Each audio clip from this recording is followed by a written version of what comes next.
highest gain I count but loss, and pour contempt on all my pride.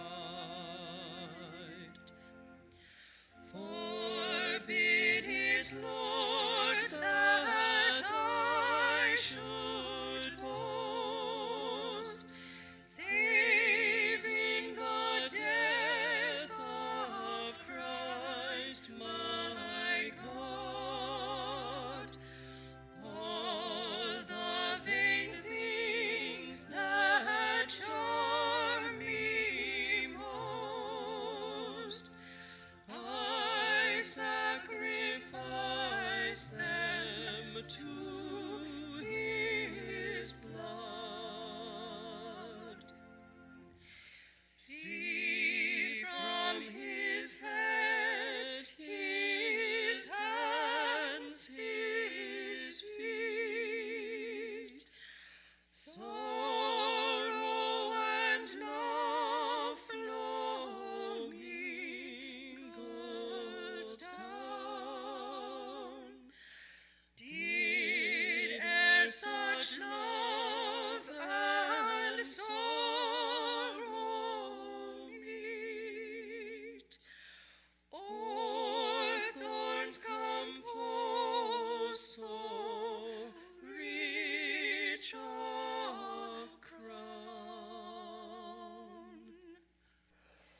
Were the whole realm of nature mine, that were an offering far too small.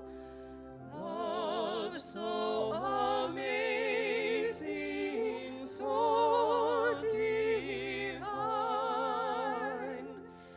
demands my soul, my life, my all.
Welcome to our Good Friday meditation. Do not, as they say, adjust your sets. It's dark. The original Black Friday, this Good Friday, the time we remember that Jesus yielded up his life for us. The Passion Play starts really last Sunday, what we call Palm Sunday, sometimes Passion Sunday. When he entered into Jerusalem, with the crowds cheering and putting palms and many their own coats before him as a king. And a week later, less than a week later, many of those same people that were cheering him would be jeering him, spitting upon him, calling for his crucifixion. He was arrested by the religious authorities, the chief priests, and they gave him a sham of a trial, gave him over to Pilate, who was leader of the Roman province there, and pretty much got him manipulated to crucifying Jesus, even though he didn't want that on his hands. He was a political animal, and he knew it would upset people. But he did it anyway. And so they took him and they beat him. And they put him on a cross after they had tortured him, after they tried to humiliate him.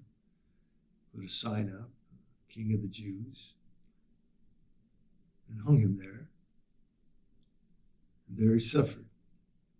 Till they came and they did what the Romans traditionally did at a time like this to make sure one was truly dead. They broke his legs and they pierced his side that he could not rise or gain a breath. And he died on the cross.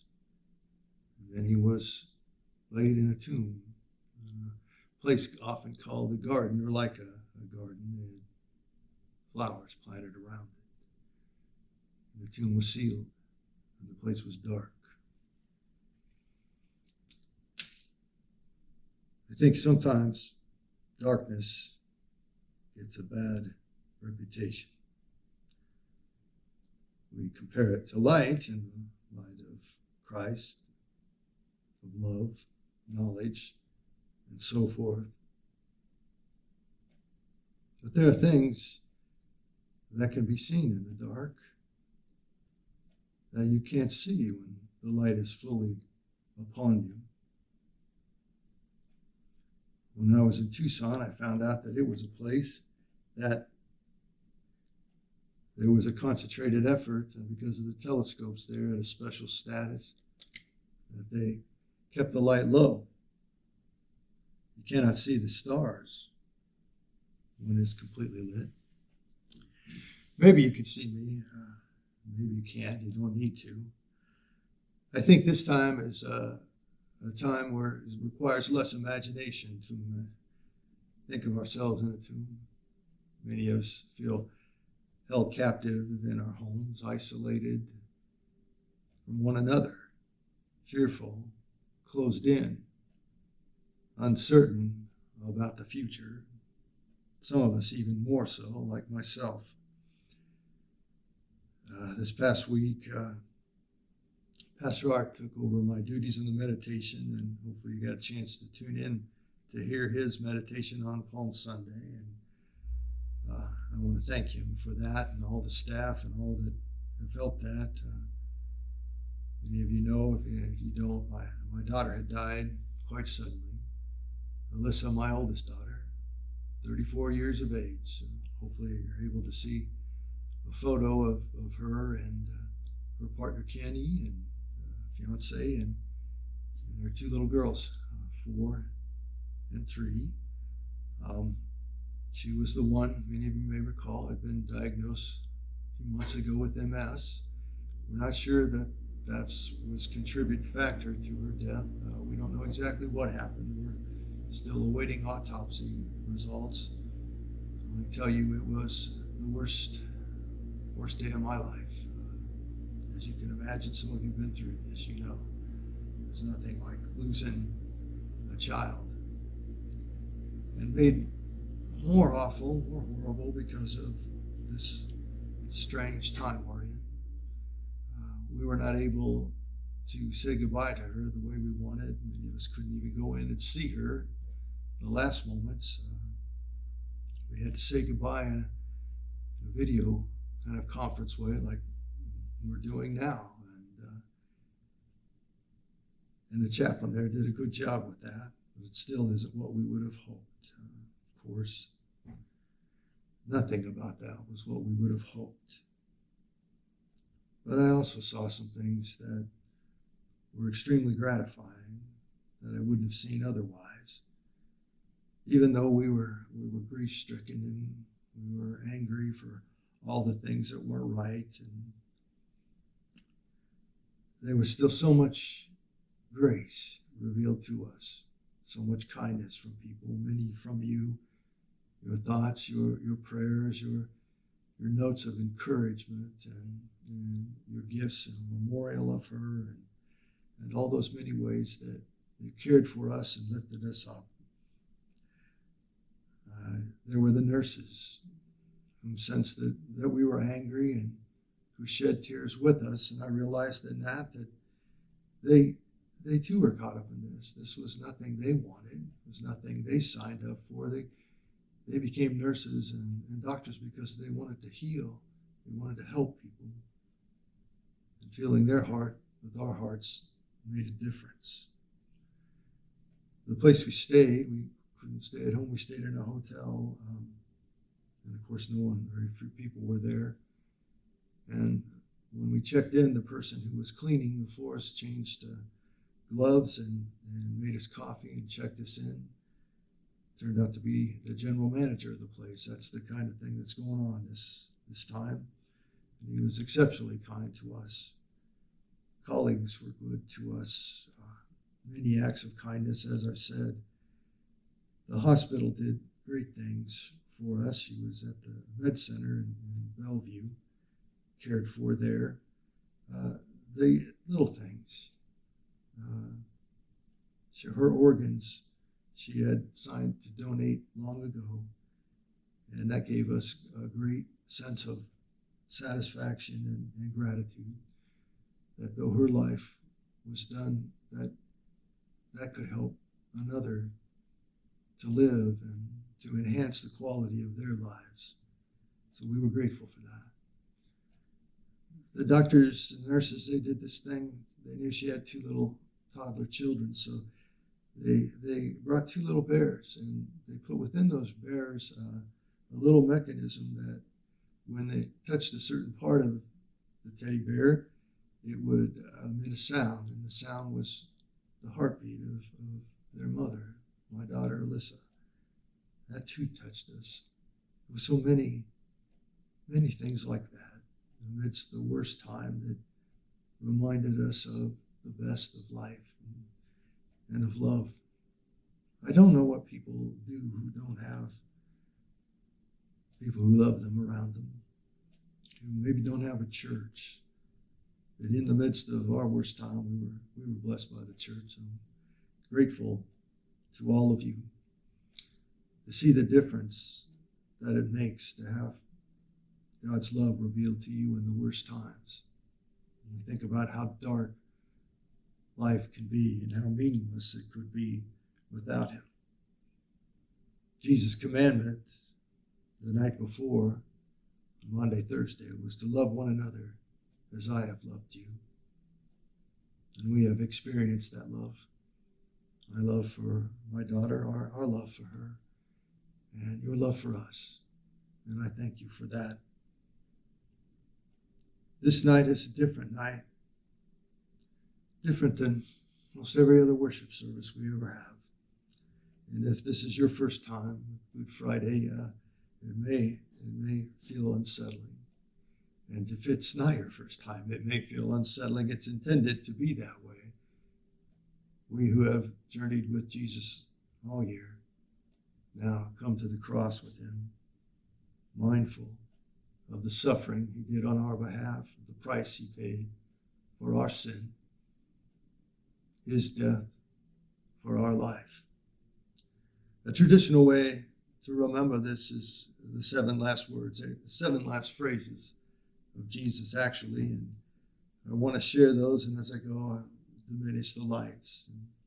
The last light signified the death of Jesus in silence and being sealed in the darkness and in a tomb. And that may be an unsettling way to end it, but it is the way to end it. I remember I pastored a church in which there were a lot of new followers, new commitments to Christ. And I told them after Good Friday service to leave quietly and to go peacefully and solemnly. And as we went, I heard one man say, "Wow, that was a bummer." And it is, because it was. but it's not the end. And that part we are to hold in our hearts and our remembering his life given for us. These are his 7 last words that we remember.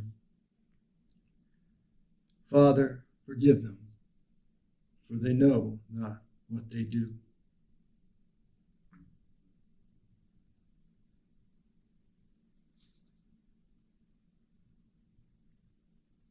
And as he said to the thief on his side, and to you and I, and all who give our hearts to him, put our faith and trust in him, today you will be with me in paradise.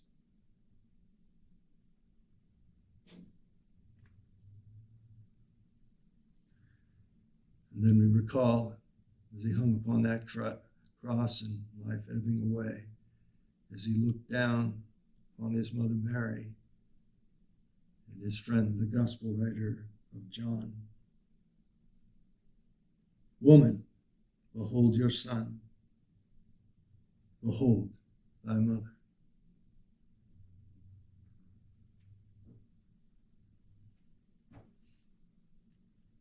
And then perhaps in this more human moments that he felt like you and I do on occasion, that God was very far from him, maybe for the first time in his life. My God, why hast thou forsaken me?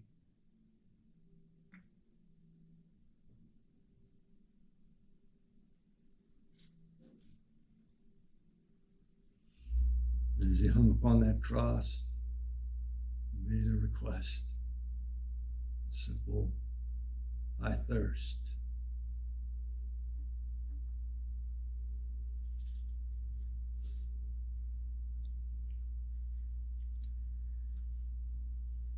And as he felt his life ebbing away, it is finished.